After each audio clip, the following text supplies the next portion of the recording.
বাঙালির শ্রেষ্ঠ উৎসব দুর্গাপুজোর বাকি আর হাতে গোনা কয়েকটা মাত্র দিন। তারপরেই পিতৃপক্ষের শেষে দেবীপক্ষের সূচনা। ভোরে স্নিগ্ধ আলোয় গঙ্গার ঘাটে ঘাটে তর্পণ, আর চতুর্দিক থেকে ভেসে আসা বীরেন্দ্র কৃষ্ণ ভদ্রের কণ্ঠে একটাই মাত্র সুর।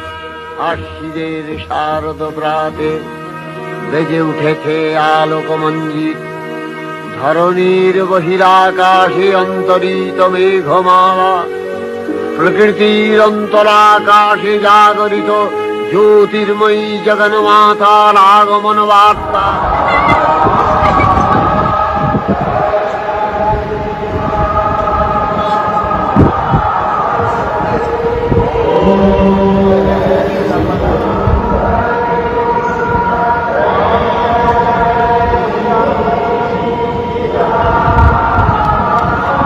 পুজো আর শহরের প্রত্যেকটা গলির হাওয়াতে একটা আলাদাই গন্ধ।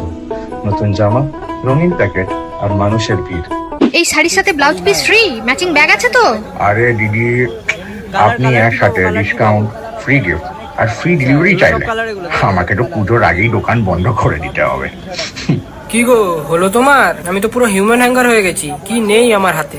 বাবা স্পাইডারম্যানটা আমার চাই। স্পাইডারম্যানের সাথে বেল্টও ফ্রি আছে, নিবি? দেখো মা, আমি পুরো হিরোইন লাগছি। হিরোইন এই সিনেমাতে নিল বলে। দাদা, এটা লাস্ট প্রাইস। বাবা স্পাইডারম্যান। আরে দিদি, আমি এটাও নেব। কি গো আর কতক্ষণ? এদের তো শপিং শেষ হতে এখনো অনেক বাকি, কিন্তু পুজো তো চলেই এলো, তো আর দেরি না করে শুরু করো আজ থেকে পুজো।